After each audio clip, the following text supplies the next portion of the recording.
السلام علیکم ورحمۃ اللہ وبرکاتہ۔ اعوذ باللہ من الشیطان الرجیم، بسم اللہ الرحمن الرحیم۔ قال اللہ تبارک و تعالی فی کلامہ المجید، قال ما منعک الا تسجد اذ امرتک قال انا خیر منک خلقتنی من نار وخلقته من طین قال فاهبط منها فما يكون لك أن تتكبر فيها فاخرج إنك من الصاغرين۔ ناظرین، اللہ رب العزت نے جب شیطان کو جنت الفردوس سے نکال دیا، خارج کر دیا اس کی بدبختی کی وجہ سے،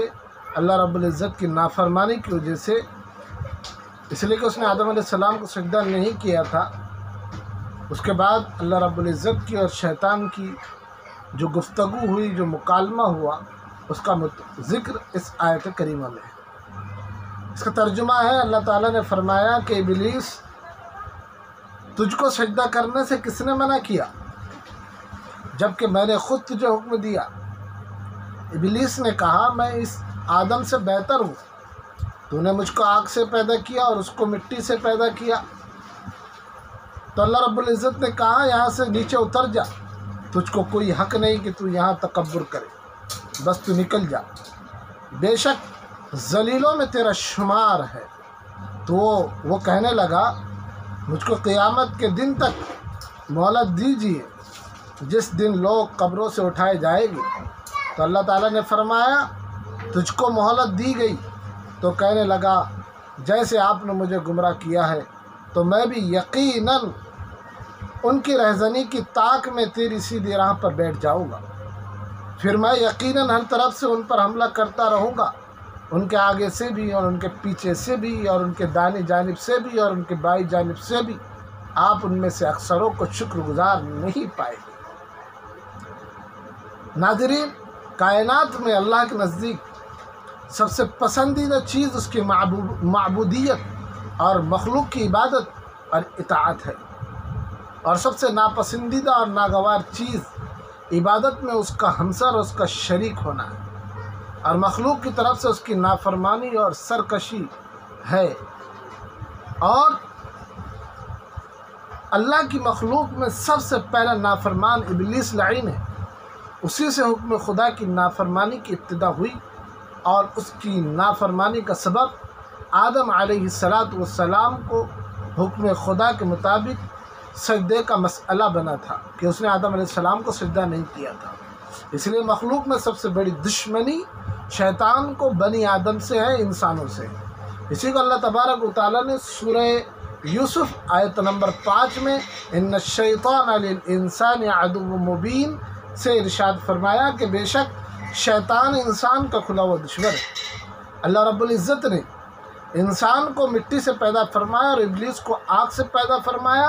اور مٹی میں عاجزی اور اطاعت کی صفت ہے اور آگ میں غرور اور سرکشی کی صفت ہے۔ اس لیے اللہ تبارک و تعالیٰ نے فرشتوں اور ابلیس کو تودہ خاک آدم علیہ السلام کو سجدے کا حکم فرمایا۔ فرشتوں نے حکم خدا کی تعمیل میں ذرا سی بھی تاخیر نہیں کی، لیکن ابلیس نے سجدے سے صاف انکار کر دیا اور اوپر سے منطقی دلائل پیش کرنا شروع کر دیا کہ آدم کو مٹی سے پیدا کیا گیا اور مٹی کی خاصیت نیچے رہنا ہے، اور مجھ کو آگ سے پیدا کیا گیا ہے اور آگ کی خاصیت اوپر رہنے کی ہوتی ہے، اس لیے میں اس کے سامنے کیسے سر جھکا سکتا ہوں۔ یہی نافرمانی اور یہی سرکشی اور یہی منطقی دلائل اس کے نراندہ درگاہ بننے کا سبب بنا، اس لیے اس کو سب سے بڑا دشمن اولاد آدم کا کہا گیا ہے۔ اس لیے ساتھ ہی اس نے اللہ رب العزت سے مہلت بھی مانگی کہ قیامت تک اسے موقع دیا جائے کہ بنی آدم کے آگے سے بھی حملہ کر سکتا ہے اور پیچھے سے بھی حملہ کر سکتا ہے،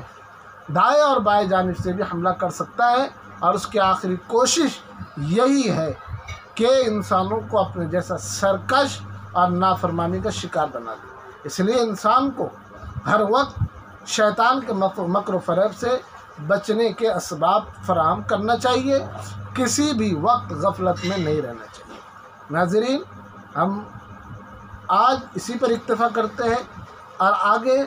شیطان مردود کے تعلق سے اور بھی قرآن حدیث کی روشنی میں جو باتیں ہیں وہ ہم آپ کے سامنے پیش کرتے رہیں گے اسی چینل صوفی آفیشیل پر۔ آپ سے درخواست کرتے ہیں کہ چینل کو سبسکرائب کر لیں، ویڈیو کو لائک کریں، کمنٹ میں دعائیہ جملہ لکھ دیں اور یہ بتائیں کہ آپ کو یہ ویڈیو کیسی لگی، اور اسے خوب شیئر کریں تاکہ شیطان کے مکر و فریب اور انسان بچ کر اپنی قبر، حشر، آخرت کو درست کر سکے۔ دیجیے اجازت آپ کے دوست مفتی محمد شعیب کو۔ السلام علیکم ورحمۃ اللہ وبرکاتہ۔